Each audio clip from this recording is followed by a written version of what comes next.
그런즉 너희가 깨어 있어 어떻게 행할 것을 자세히 주의하여 지혜 없는 자같이 하지 말고 지혜 있는 자같이 하여 세월을 아끼라. 때가 악하니라. 세월을 아끼라. 때가 악하니라. 아멘. 이 시간도 우리 하나님 하늘문을 활짝 열어주시고 우리들은 우리의 마음문을 활짝 열고 주님이 원하는 영과 진리로 마음과 뜻으로 우리의 교회 예배를 드릴 수 있도록 1부에도 축복하시고 2부 예배도 축복하옵소서. 예수님 이름으로 기도하옵나이다. 아멘. 74장 찬송.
하나님 아버지를 감사하며 그의 아들 예수 그리스도를 믿사오니 이는 성령으로 인하사 공경여 만에 하시고 은혜와 그들에게 고난을 받아 십자가에 못 박혀 죽으시고 장사한 지 사흘 만에 죽은 자 가운데서 다시 살아나시며 하늘에 오르사 분노하신 하나님 보좌에 계시다가 저희로서 하나님과 성령을 성령을 했사오며 거룩한 공기와 순도와 서로를 향하는 죄를 사하여 주시고 몸이 다시 사는 것과 영원히 사는 것을 믿사옵나이다. 아멘. 교도문은 37번째 이사야 40장 말씀입니다.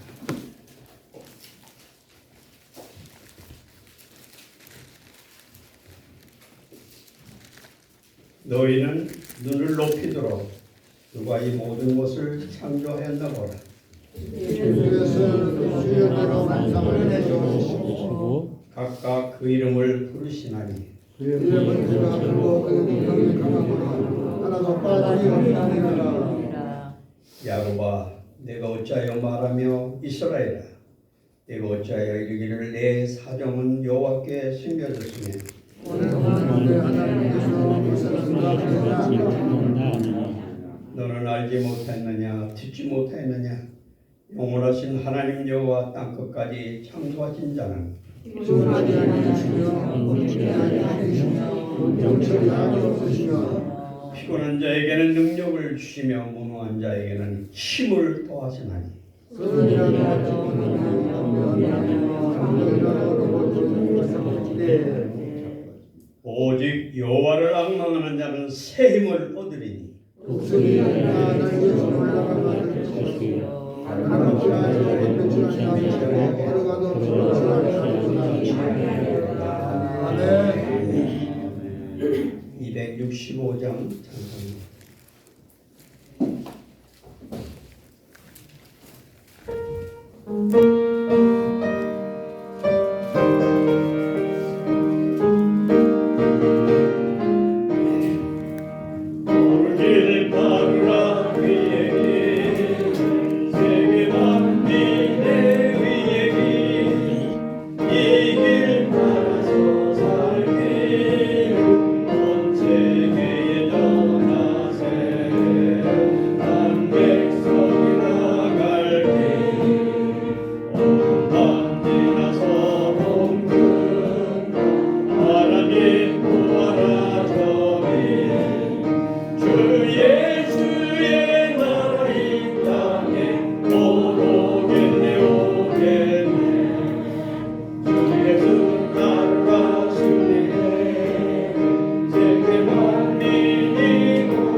기도하시겠습니다.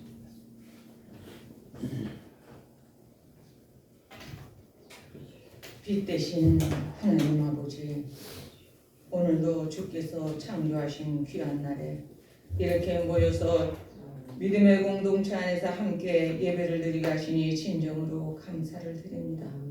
죄 없는 천사들도 거룩하시다 거룩하시다 거룩하시다라고 찬송으로 화답했던 그 거룩하신 하나님을 저희가 아버지라고 부를 수 있는 특권을 주셔서 진정으로 감사와 영광을 돌리옵나이다. 성결함과 또한 온유함을 기뻐하시는 하나님 아버지, 그 온유함 속에 아버지여 저희들이 살아가기를 원합니다. 지난날의 허물을 예수님 공로로 용서하여 주시옵소서.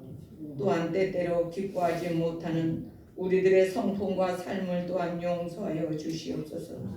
그럼에도 불구하고 부족함을 아시고도 불러주셔서 살아서 뒤를 돌아다 보면은 모든 삶 속에서 제일 행복했던 게 주님과 동행하는 사역의 기간들을 생각해 봅니다. 아버지 하나님 잘했던 못했던 걸 떠나서 삶 중에 주여 그린 에메랄드 보석처럼 가장 귀하고 아름다웠던 시간들이 아니었나 합니다. 이 순간까지 건강 주셔서 또한 이렇게 주님 앞에 예배를 드리게 하여 주시고 모든 또한 간구를 주께 또한 간구할 수 있는 그 시간과 또한 예배를 허락하시니 진정으로 감사를 드립니다. 아직까지 더디오고 흘러떠내려가는 영혼들을 불쌍히 여겨 주옵소서. 아버지 하나님의 영적인 소경이 되지 않도록 저들에게 눈을 밝혀 주시옵소서. 선하게 역사해 주옵소서. 또한 아버지 이 나라의 민족을 주님여 지켜 주옵소서. 아버지 살기 좋은 나라가 되어서 대대손손이 살아가는 복된 나라가 되게 하옵소서. 세계 다국에서 이 나라를 선망하는 아버지의 나라가 되게 하옵소서. 물질로도 풍족하고 정의로우며 제사장의 나라가 되어 복음의 저수지로 쓰임받는 나라가 되게 하여 주시옵소서. 어느 지도자가 잘해서가 아니라 아버지 하나님이여 10명의 의인만 있어도 아버지 하나님 그 도성이 면하지 않는다고 말씀하셨던 것처럼 지금도 기도자들 때문에 이 나라가 아버지여 생존해 있는 줄 믿습니다. 어느 지도자가 또 못해서도 아버지 하나님 이 나라가 망하지 않습니다. 주께서 도와주셔서 기울지 않는 나라가 되는 줄 믿습니다. 사탄 마귀는 아버지여 그가 바쁠 때에 술을 이용하고 아버지여 도박을 이용하고 거짓과 교만을 이용하고 겸손치 못하는 걸 이용하고 타락과 잔인함과 술수를 이용해서 어지럽힙니다. 그러나 아버지여 하나님의 자손들 때로는 아버지여 상처받으나 우리는 아버지 하나님 발뒤꿈치를 물릴지라도 우리는 그의 머리를 밟을 권세가 있는 줄 믿사오니 예수님의 능력으로 넉넉히 이겨서 승리하게 하여 주옵소서. 이 땅에 아버지 하나님의 많은 종교가 있사오나 우리의 아버지 하나님 종교는 하늘의 종교인 줄 믿습니다. 아버지 하나님께서 이 백성을 구보 살펴 주시옵소서. 믿는 자는 그 정체를 알아차려서 귀한 생명들이 흘러 떠내려가지 않도록 더더욱 기도하고 주님께서 응답받는 아버지의 기도의 삶이 될 수 있도록 도와주옵소서. 오늘도 단에 세우신 귀한 목사님 하나님께서 장중에 붙들어 주셔서 오롯이 아버지 하나님의 주의 권세가 아버지의 말씀마다 떨어져서 저희가 그 말씀 받고 또한 충전돼서 넉넉히 이기고 살아갈 수 있는 복된 시간 되게 하옵소서. 예수 그리스도의 이름으로 기도드리옵나이다. 아멘.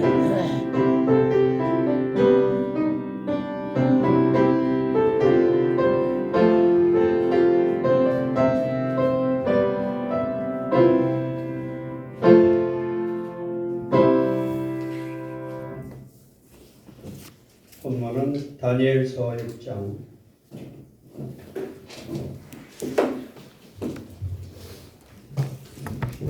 구역성경 다니엘서 6장입니다. 1242조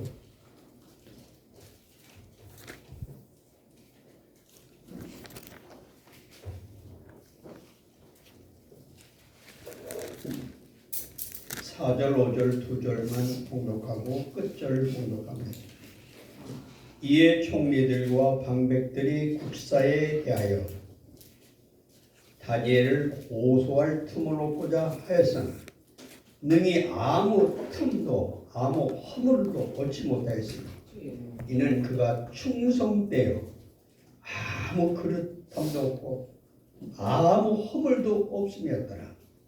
그 사람들이 가로되 이 다니엘은 그 하나님의 율법에 대하여 그 틈을 얻지 못하면 그를 고소할 수 없으리라 하고 마지막 쪽 끝절입니다. 28절에 이 다니엘이 다리오 왕의 시대와 바사 사람 고레스 왕의 시대에 형통하였더라. 아멘.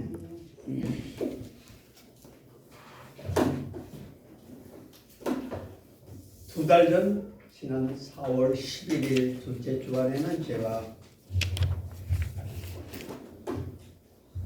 위대한 인생의 노년에 참 폼나게 멋지게 이렇게 값지게 보낸 갈렙에 대해서 갈렙의 인생의 발자취라고 하는 제목으로 목사님들과 함께 말씀을 나눴습니다. 오늘은 또 다니엘의 인생 발자취라. 어떻게 또 나이가 똑같더라고요. 다니엘도 85세로 갈렙도 85세로. 마침 지금 여기 있는 우리 에녹교회 목사님 사모님 또래와 같은 우리 또래이기 때문에 하나님 말씀은 성경에 보면 참 본받고 닮고 싶은 분들이 많이 있잖아요. 그런 가운데서 저는 이상하게 이 갈렙과 다니엘을 많이 좋아하고 전에 한번 고백한 대로 목회할 때 이제 성경 필사를 하는 중에 성경 한쪽에는 성경 필사 노트고 한쪽에는 그냥 큰 대학 노트 하나 놓고 예를 들어서 아브라함이 나오면 아브라함에 대한 인물 장점과 단점을 따로 부록 노트에다가 기록을 했어요. 그러다 보니까 성경 인물 사전처럼 하나 되더라고요. 성경 다 필사를 동안에 하갈이 하면 하갈에 대한 좋은 점 나쁜 점 내 나름대로 그냥 느낀 거를 거기다 기록을 하다 보니까 거기서 좋은 점 나쁜 점을 많이 서로 배우게 되고 또 교훈을 얻게 되더라고요. 그 여러 인물 가운데 상당히 저는 이 갈렙과 다니엘을 상당히 참 모방하고 싶고 닮고 싶고 존경하고 그랬습니다. 어떻게 하면 이분들 같이 살면서 목회를 할까. 그러면서 하나님 더도더도 말고 제가 목회할 때 60대, 50대, 60대는 그저 하나님 기도할 때마다 더도더도 말고 갈렙같이 다니엘처럼 85살까지만 좀 살아도 괜찮을 것 같습니다. 85세까지 살게 해주세요 하고 기도를 했는데 지금 와가지고 100세 시대가 되니까 기도가 달라지더라고요. 아니 85세는 이제 얼마 안 넘었는데 너무 짧은 것 같고 우리 에녹교회 제일 맏형님이신 우리 김인 목사님 그래도 95세 6세는 못 살아가도 90세까지는 좀 90살까지는 하나님 연장해주면 어떨까요? 요새는 이제 그렇게 기도가 나와요. 85세는 너무 짧은 것 같고 하나님 100세 시대니까 120세까지 무리를 바라진 않고 90세까지만 살게 해주세요. 그러면 우리 형님 김 목사님 그저 뒤따라가게 저만 아니라 우리 에녹교회 존경하는 목사님 사모님은 다 90세가 넘게 사시기를 주님의 이름으로 소망합니다. 이런데 좀 크게 하면 좀 하셔야죠. 여기 목사님 모두 다 90세 이상 넘도록 사시기를 다 소망합니다.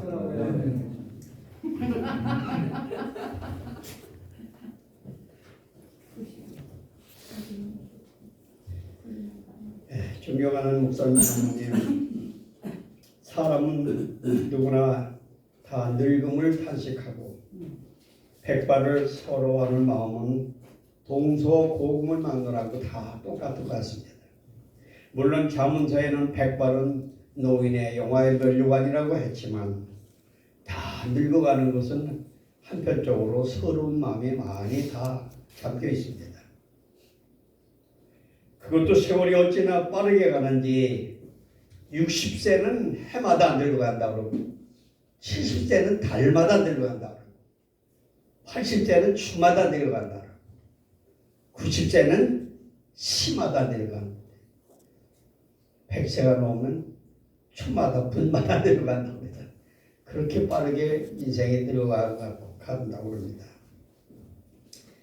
1786년도에 6월 3일 날 이 세상에 태어나서 1856년도에 70세로 세상을 떠나신 고 주사 김정희 선생님, 충남 예산 신안면인가 출신이시죠. 유명한 조선 후기의 서예가이시고 동시에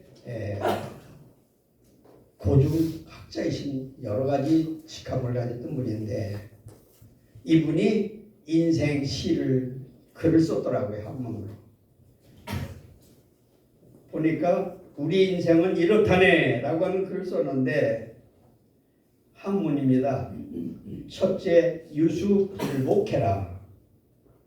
흐르는 물은 다시 돌아오지 않고 행운 남예심이라. 떠도는 구름은 다시 볼 수가 없네. 노인 두상설이라. 늙은이의 머리 위에 하얀 눈은 백발이지. 춘풍 힘을 쏘라. 봄바람이 불어와도 녹지를 않네. 춘진 6일이라. 봄은 오고 가건만. 노래 무고시. 늙으면 한 번 오면 갈 줄을 모르네. 춘내 초자생이라. 봄이 오면 푸른 저절로 나간만. 청춘 유불주란. 젊음은 붙들어도 머물질 않네. 화유춘계일이라. 꽃은 다시 활짝 피는 날이 있는데 인생 갱소년이라. 사람은 다시 젊은 소년이 될 수가 없네.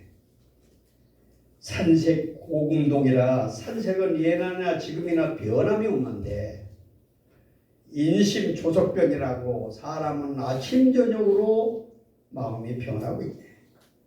화양백리라. 꽃은 백리를 가고 꽃의 향기는 백리를 가고 인양만리라. 사람의 향기는 만리를 가고 있다. 남자 심노. 남자는 마음으로 늙고 여자 안노라. 여자는 얼굴로 늙는다. 이렇게 인생은 이런 거라네 라고 하는 글을 그분이 한문을 쓴 것을 한번 생각해 보니까 참 인간의 애환을 그대로 그린 것 같습니다. 지금 요즘에 우리가 참 인기 있는 분은 102세 되는 우리 김영석 박사님이신데 이 김영석 박사님의 글이 요새 뭐 카톡이나 여러 개 많이 나옵니다. 엊그저께는 또 CTS 방송에 텔레비에 나와서 또 한참 강의하시더라고요. 그래서 이분을 많이 말씀을 들었는데 그분이 신앙세계 월간지에 실린 글을 하나 소개해드리겠습니다. 쉬면 늙고 죽는다. I rest ideas라고 해서 사람이 쉬면 늙고 죽는다는 거예요. 마음이 청춘이면 몸도 청춘이 된다. 인간은 움직이지 않으면 쉽게 노화되고 쉽게 죽는다. 우리 인간의 수명이 얼마나 되는가 하는 논의는 옛부터 있어 왔다. 그러나 성경에서는 창세기 6.3절에서 우리 인간의 수명은 120세라고 하나님이 말씀했다. 그거 맞죠? 창세기 6.3절에 나오죠. 인생의 수명은 120세라. 현대의학자들도 이와 비슷하게 125세까지로 보고 있는 것 같다. 통계청에서 현재 65세를 넘은 사람의 평균 수명이 91세라고 발표한 것을 보면 우리 인생은 70은 옛말이고 인생 100세 시대가 온 건 분명해 보인다. 지금 우리나라 99세에서 100세가 2018년 19년 통계는 648명으로 돼 있었는데 지금은 요즘은 2020년 지나 2021년으로 와서 1353명이 된다고 합니다. 우리나라에 1353명이 100세가 되는 분이 있다는 거죠. 이렇게 인구가 자꾸 늘어가고 장수한다 이거 말입니다. 나만 100세가 아니다. 요즘도 인생 100년 4계절 서로를 얘기하면서 25살까지는 스프링, 봄이요. 50세까지는 여름이요. 그 다음에 60세가 되면 가을, 70세의 노인은 가을이 된다고 그랬습니다. 75세까지는 가을, 100세까지는 겨울. 이렇게 따지면 70의 노인은 단풍이 가장 아름다운 만수인 초가을이다. 80의 노인들은 초겨울에 접어드는 셈이다. 우리 동양에서와 같이 해가 개념이 없는 서양에서는 대체로 노인들의 기준을 75세로 보는 것 같다. 그들은 65세에서 75세까지를 영올드라고 젊은 노인이라. 또 액티브 리트멘트라고 해가지고 활동적인 은택이다 이렇게 미국 서양 사람들은 한다는 거죠. 아직까지 사회 활동을 하기에 충분한 그런 연령이라는 것입니다. 그러나 이러한 육체적인 연령보다 더 중요한 것이 정신적인 젊음일 것이다. 유대계의 미국 시인인 사무엘 율만은 일찍이 그의 유명한 시 유주라고 하는 청춘이라는 시에 이렇게 노래했다. 청춘이란 어떤 인간이 아니라 어떤 기간이 아니라 마음의 상태를 말한다. 때로는 20대 청년보다 70대 노인에게 청춘이 있다. 나이를 더해가는 것만으로 사람은 늙지 않는다. 이상과 열정을 잃어버릴 때 비로소 늙는다. 96세로 타계한 세계적인 경영학자 파티 트로키는 죽기 전 전날까지도 강연을 다녔고 스스로 집필을 해서 책을 썼답니다. 페루의 민족사를 읽으면서 아직도 공부하고 계시냐고 묻는 젊은 사람들에게 인간은 야망과 호기심을 잃는 순간 밥 늙고 만다 이렇게 대답했다고 합니다. 또 1973년에 97살로 타계한 금세기 최고의 첼리스트 파블로 93살 때 이분이 유엘에서 그 나라 조국 카탈루냐의 민호인 버드송이라는 새의 노래 이걸 연극하면서 평화에 대한 연설을 할 때 세계 사람들이 깜짝 놀랐다는 겁니다. 매스컴을 통해서. 이들보다 나이는 적지만 지금 만 91세인 세계 제1의 테너 플라지도 도밍코는 최근에 이제 좀 쉴 때가 되지 않았습니까? 라고 하는 신문기자의 질문에 이 사람아 쉬면 늙는다 쉬면 죽는다 이걸 알리스트 데이즈라고 하는 DATH를 썼죠. 그러면서 바쁜 마음이야말로 비지마인드 건강한 마음이라면서 젊음을 과시했다고 합니다. 92세도 이들은 한결같이 젊은이들보다 다 젊은 꿈과 열정을 가지고 살았다. 정신과 의사들은 말한다. 사람의 마음이 청춘이면 그 몸도 청춘이 된다고. 그러므로 이 나이에 무슨 뭘 하느냐라고 하는 그런 소극적인 생각은 절대 금물이다. 노력해도 우리 몸의 뇌세포는 계속 증식하고 있다. 죽을 때까지 공부하라. 자꾸 움직여라. 확실. 늙음은 나이보다 마음이 문제인 것 같다. 물론 죽고 사는 생사는 우리 마음대로 할 수 있는 건 아니다. 오로지 하나님께 맡기고 살아갈 뿐이다. 그러나 일할 수 있고 다른 사람에게 도움을 줄 수 있을 때까지 살 수 있다면 하나님께 감사한 인생이 되지 않겠는가? 항상 젊은 마음을 가지고 끊임없이 새로운 일에 도전하면서 바쁘게 사는 것이 젊음과 장수의 비결이라고 신앙의 월간지에 김학석 교수가 쓴 글을 읽어봤습니다. 그래서 목사님들에게 잠깐 소개해드렸습니다. 며칠 전에 어느 분이 지인이 카톡을 보내는데 서울대학교 교수가 썼다고 하면서 보냈는데 이런 글이 있더라고요. 여기에 계신 이걸 보면서 저나 여러 목사님 사모님들은 참 특별히 하나님께 선택된 축복을 받은구나 그런 생각을 합니다. 이 세상에 인구 70억 인구를 똑같은 비율로 줄여서 100명을 만들면 어떤 사람들이 이 지구에 살고 있을까요? 라고 하는 미국의 유명한 스탠포드 대학의 필립 하츠 박사가 다음과 같은 재미있는 생각을 한번 해봤다는 것입니다. 70억 인구를 똑같은 비율로 100명으로 줄여서 이 100명이 한 마을에서 사는 것으로 모았는데 그 100명 한 마을에 사는 사람 가운데 아시아인들이 57명 참 아주 그럴듯하게 됐더라고요.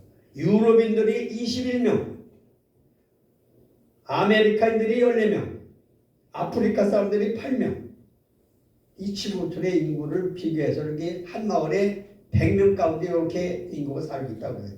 그래서 100명이고 거기에서 남자는 12명 여자는 48명 70명은 예수를 안 믿는 비크리스찬들이고 30명은 예수 그리스도를 믿는 그리스도인이다.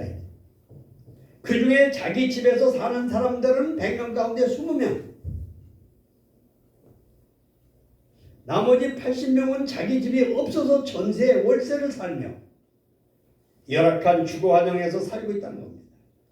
무엇보다 더 놀라운 것은 100명 가운데 70명은 배우지 못한 문맹자이고 30명만 글을 알고 쓴다는 겁니다.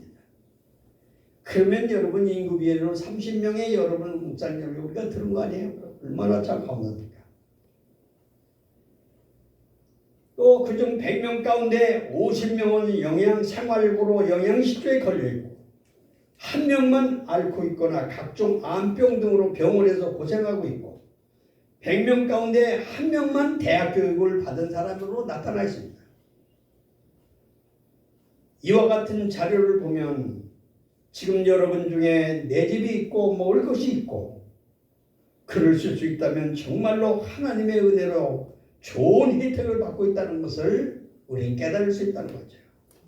불평과 불만과 원망과 증오와 갈등은 자신이 살아가는 환경의 열악함에서 오는 것이 아니라 자기가 있는 것에 자족하고 만족하고 감사할 줄 모르는 것은 꺼지지 않는 욕심과 탐욕으로부터 온 거야. 그러므로 이 각박한 코로나 시대에 남을 위한 배려와 나눔의 생수만이 그 불길을 꺼뜨리고 갈증을 해소할 수 있을 것이다. 우리 모두들 감사하는 마음으로 사랑과 배려의 마음으로 기도해 주면서 남과 더불어 함께 행복한 나날을 보내시기를 소망합니다. 참으로 이 70억 인구를 100명으로 줄여서 100명이 한 마을에 살 때 그걸 계산해 보면 이런 결과가 나온다는 게 참 거기에 내가 끼어 있다는 게 참 하나님께 얼마나 은혜고 감사한지 모릅니다. 사람이 흥하게 늙도록 만드는 5가지 독약이 있는데요.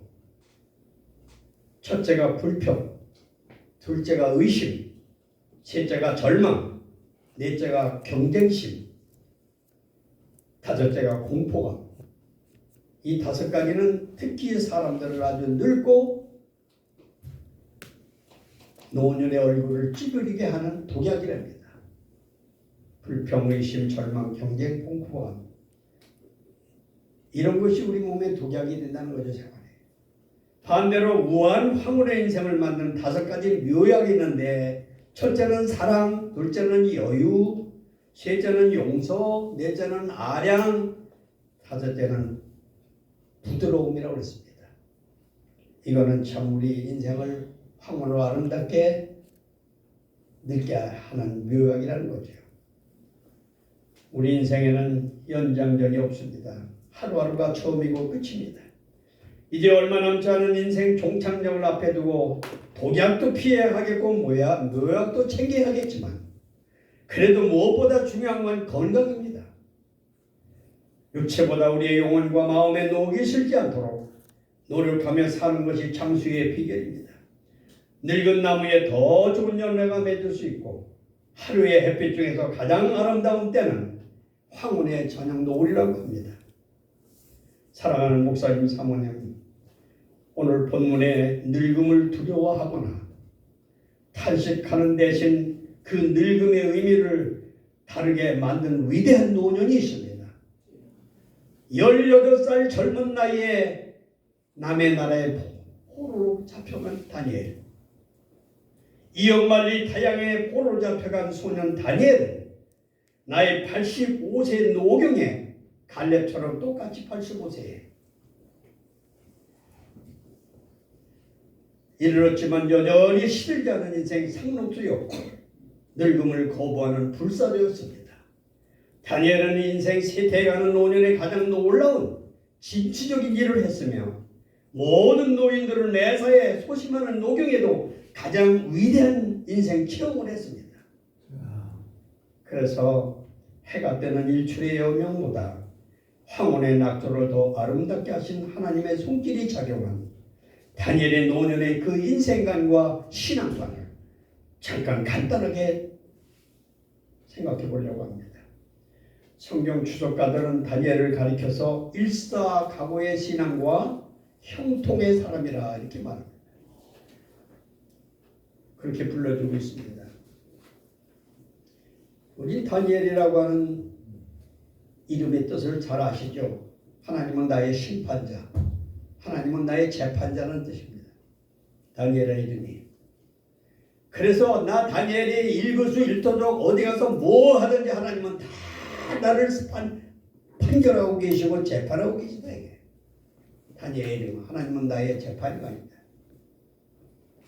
오늘 보면 다니엘 6장 그 당시 상황으로 바벨론 제국에 멸망하고 메대 사람 다리오 왕이 되자 전국적으로 우리 목사님들 잘 아는 방백 120명 대한민국 도지사 군수 시장과 같이 치워 전국을 다스리게 했고 그 외에 특별히 총리 3사람을 세웠다 했습니다. 우리나라 말하면 뭐 국무총리나 대법원장이나 무슨 국회의장 같은 급수겠지요. 3사람. 그 중에 총리 3사람 중에 하나가 다니엘 아닙니까? 그러나 높이 올라가면 흔들어대는 사람이 많다고 하듯이 호사다마격으로 다니엘과 함께 된 총리 그 2사람과 일부 지각 없는 방백들이 다니엘을 시기 질투해서 음모를 꾸며서 어떻게 하든지 다니엘에게서 흥과 티와 허물과 불법을 찾아내려고 눈을 휘도 호시탐탐 지켜봤습니다. 그런데 오늘 성경 본문에 읽은 그대로 6장 4절 5절에 보니까 아무리 다니엘에 대해서 흥과 티와 허물과 뭔가 법을 어기는 거 있나 하고 지켜봐도 없다 이게. 야 이걸 어떻게 고소하나? 저 다니엘을 좀 어떻게 없애나?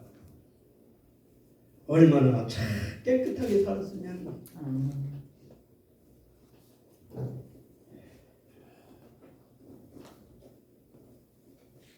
그야말로 다니엘의 허물을 찾기 위해서 눈에 불을 켜고 있었지만 전혀 흠이나 티나 허물을 찾지 못했다고 오늘 본문은 그렇게 기록되어 있습니다. 그 이유가 딱 3가지입니다. 첫째로 다니엘은 일생을 85세가 되기까지 충성스러운 사람으로 살았습니다. 충성은 아무나 하는 게 아니죠.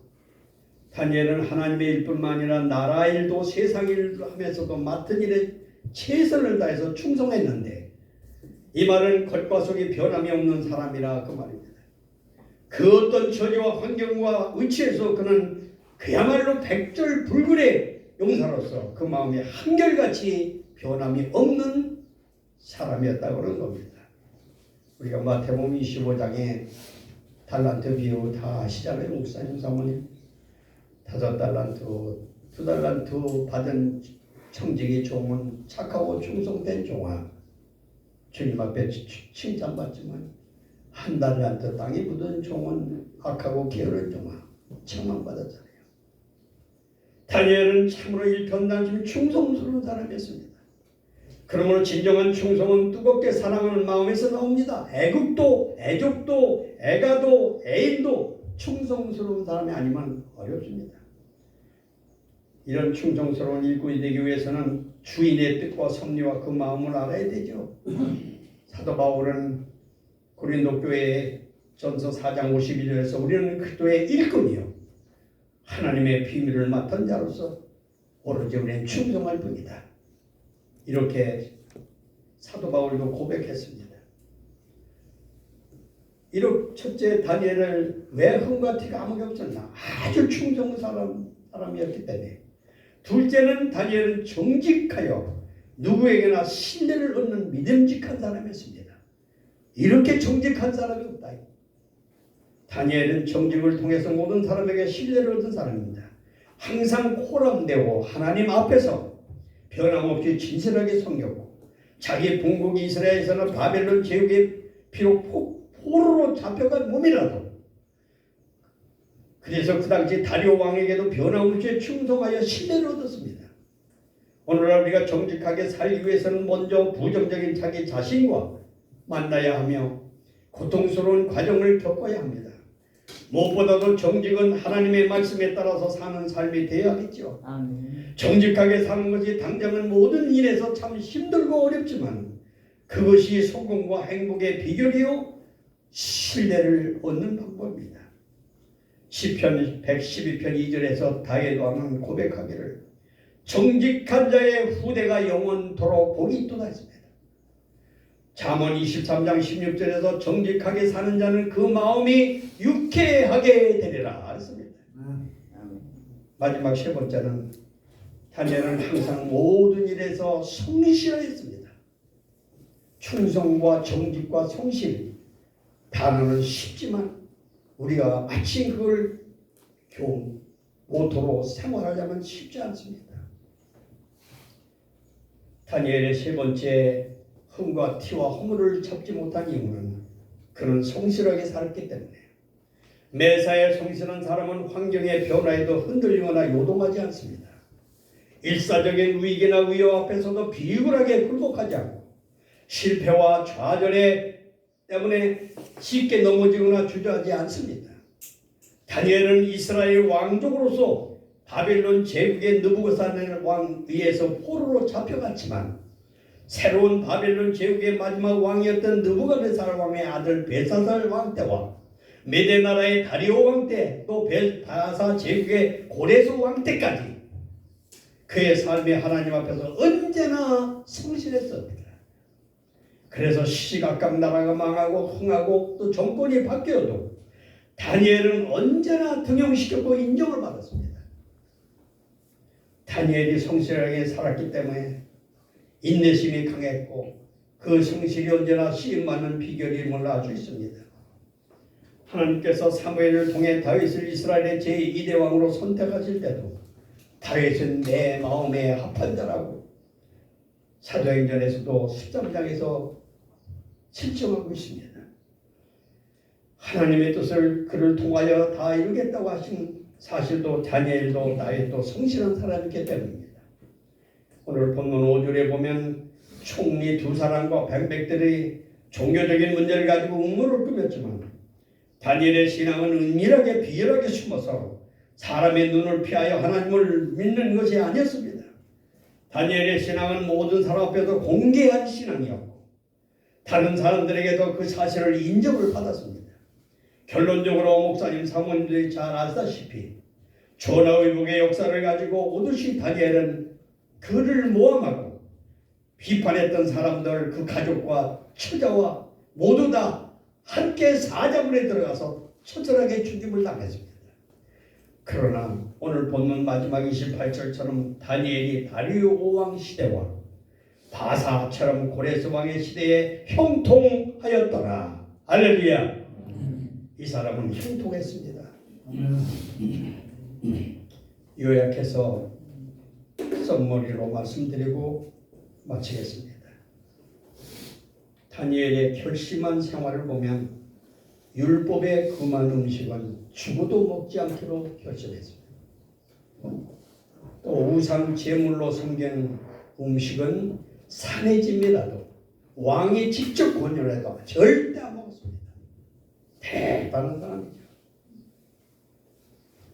둘째, 다니엘의 신앙관을 보면 만군의 주 여호와 하나님만 섬기고 경외하는 신앙이었습니다. 둘째, 하나님 말씀 외에는 어떤 법칙도 성경에서 어긋나는 지키지 않고 물리쳤습니다. 셋째, 언제나 죽음은 죽으리라고 하는 각오의 순교 정신을 갖고 살았습니다. 넷째, 채소만 먹어도 육식하는 사람보다 더 나는 건강하다, 자신감 넘치는 신앙생활을 했습니다. 다섯째, 왕의 관권을 물리치고 환경과 비신앙적인 타협에는 일부도 양보하지 않는 독실한 믿음을 가졌습니다. 이게 다니엘의 신앙관입니다. 셋째, 다니엘의 지혜. 온 나라 박수와 술객들보다 10배나 더 나은 지혜를 하나님께로부터 받았다고 했습니다. 이는 지혜의 근본에서는 하나님을 경외하고 신앙의 지도를 지키는 데서 주어진 하나님의 축복이었습니다.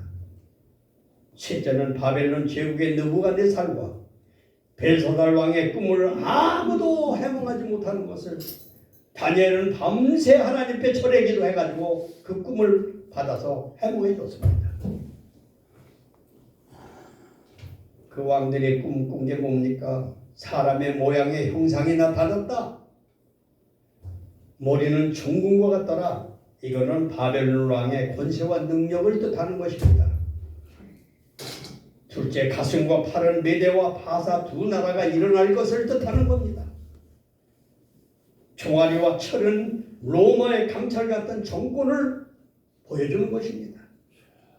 발과 발가락은 철과 흙으로 되어 있는데 유럽 여러 나라와 오늘날 민주주의와 공산주의를 뜻하는 2대 사상, 진보와 보수, 장차 이런 시부가 될 것이다. 마지막 뜨인 돌이 내려쳤다가 하는 건 장차 인류의 구세주인 메시아 예수 그리스도께서 재림하셔서 그 왕국을 천년 왕국을 이룰 것을 말하는 겁니다. 그 해몽에 그냥 깜짝 놀랐다. 다니엘은 신앙가요, 애국자요, 정치가였습니다. 하나님은 다니엘을 이방을 비추는 등대로 사용하셨습니다. 다니엘은 기도의 왕입니다. 오늘날 교회마다 21일 특별 새벽기도, 특별 철야기도 하는 거 20일이 다니엘이가 처음 만든 선거잖아요. 3주 20일을 다니엘이가 시작했습니다.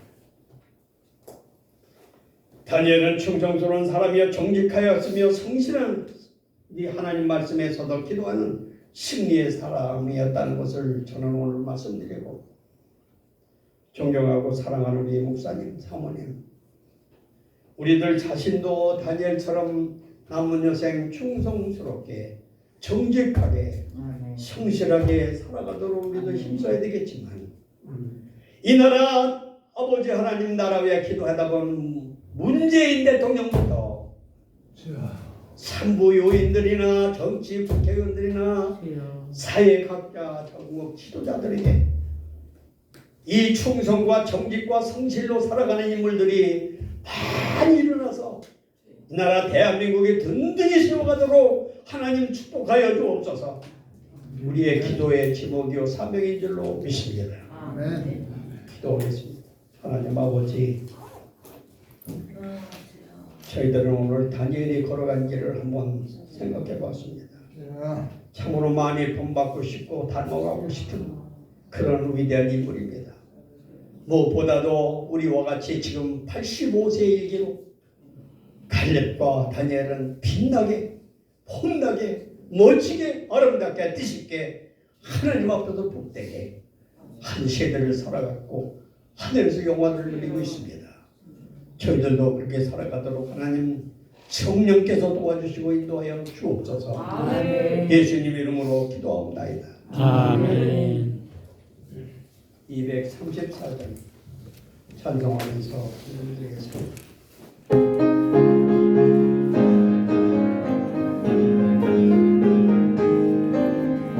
너의 사랑하는 책 이렇게 여겼으나 너의 무릎 위에 앉아서 재미있게 듣던 말을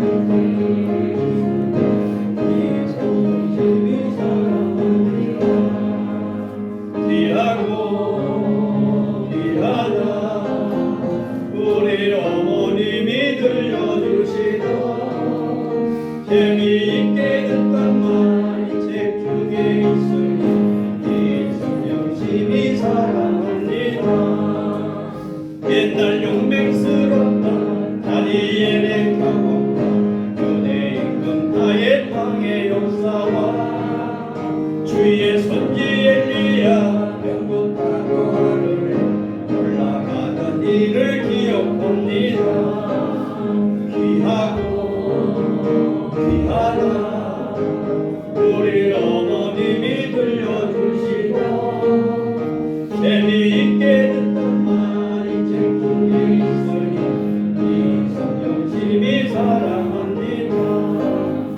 예수 세상 계실 때 많은 고생하시고 십자가에 달려 돌아가시니 어머님이 읽으며 눈물 많이 흘린 것 지금까지 내가 기억합니다. 귀하고 귀하다 우리 어머님이 들려주시던 재미있게 듣던 말이 책 중에 있으니 이 성령심이 사랑합니다. 그때 이름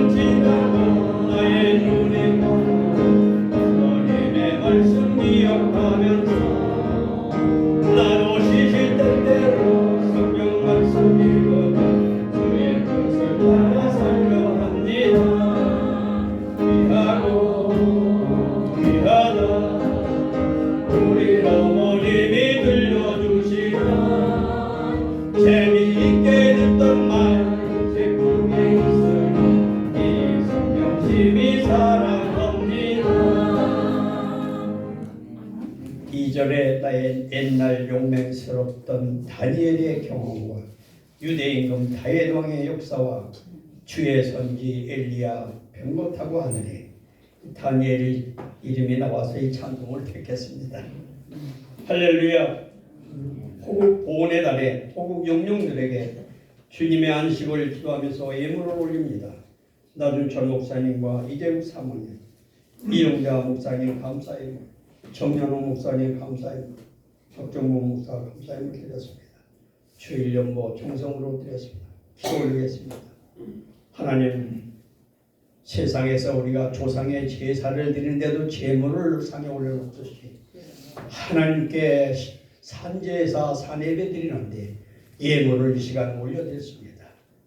주님 흠명하여 주시고 가인의 제물이 아니라 아벨의 제물 되게 하시며 애를 따라 모두 축복하시되 아브라함 같은 믿음의 복, 이삭과 같은 재물의 복, 야곱과 같은 자손의 복, 요셉과 같은 형통의 복 우리 모두에게 허락하여 주옵소서. 예수님 이름으로 축복 기도하옵나이다. 아멘. 514장 마치겠습니다.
지금은 에베레셀, 임마누엘, 여호와 이레 과거와 현재와 미래를 중화하시는 성부, 성자, 성령의 거룩한 삼위일체께서 여기 모인 우리와 이 나라의 민족과 우리 자손들 위해 영원히 함께해 주시기를 축원하옵나이다. 아멘.